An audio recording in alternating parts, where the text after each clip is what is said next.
And in the opening paragraph of your introduction in your book, you say, "My earliest memory is standing outside a concentration camp in Santiago, Chile, clutching my Russian mother's hand at age 5. I remember being scared as she talked to the guards to a fence, convincing them to pass a small paper bag of food to one of the prisoners." Can you just take me inside that, and what was that all about? Because most people, I don't think, are know about this coup and these concentration camps in Mhm. Chile. So just explain what was going on there. Well, they had a coup there in '73, and basically what happened was they had just elected, maybe a couple of years before that, a president. His name was Salvador Allende, and Salvador Allende was a socialist president. He was, very charismatic, fantastic speaker, and a true intellectual. He was friends with Fidel Castro, so he got elected by the people, democratically elected. Well, the problem with that is this was at the height of the Cold War, where fear of social communist expansion, right, was at very, very high. And the United States had basically decided that from the standpoint of national security, that the Western Hemisphere was what they called a zone or area, a space of vital interest, or zone of vital interest, something like that. So they just basically were very much against having another communist state. And this communist state happened to be, it wasn't a communist, it was socialist, and he was actually democratically elected, not through a revolution. But, those are nuances in this case.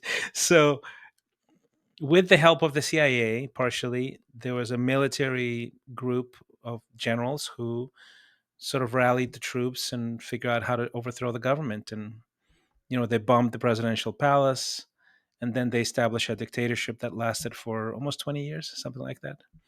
And in the beginning, it was very, very intense because tens of thousands of people were rounded up and put in concentration camps, secret prisons. There was a lot of torture and killing going on. So um, we were in the middle of it. My parents were Marxist. They supported the president. My mom spoke at a rally. My dad gave a tour to the president of the factory he worked in. But they were not political activists, really. They were just professionals who believed in that particular ideology at the time. And because of that, my dad was on some list, and he was in a concentration camp for a while.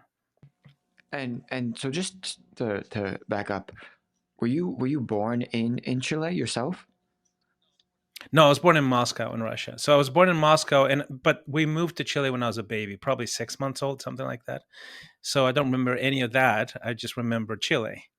And my sister was born in Chile, so I was 5 when the coup happened. She was 2, and it was a scary, scary time. It was very, very scary. My mom was in hiding, um, and she wouldn't even let us out of the apartment because we spoke Russian at home, and she didn't want somebody to inform the government that there was a family of Russians or Soviets possibly living in a certain place.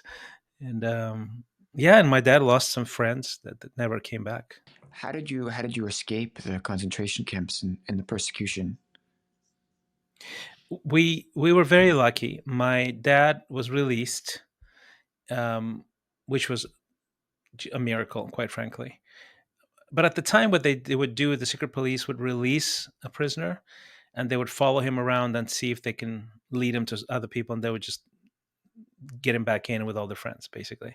So there was really no escape for some people. But my dad was married to a foreigner, which is my mom, and the United Nations had established, I think, a couple of refugee facilities that were specifically designed to protect expats from all of that drama. So he was able to make it into one of those because of my mom, actually. And in there, the government couldn't come in. So from inside, we would negotiate sort of papers for political asylum in different places, and we chose Germany. I think they offered them Germany and Australia, and then they just chose Germany, and we went to Munich out there. and then from Munich, I read you went to Mozambique. Yeah, well, there was a brief stop in Russia still where my dad worked, but it was like horrible conditions, right? We lived in a communal apartment there. It was, Soviet style, it was not good. So he got a contract. We ended up in Mozambique. I was 7 years old when I sort of step off the plane.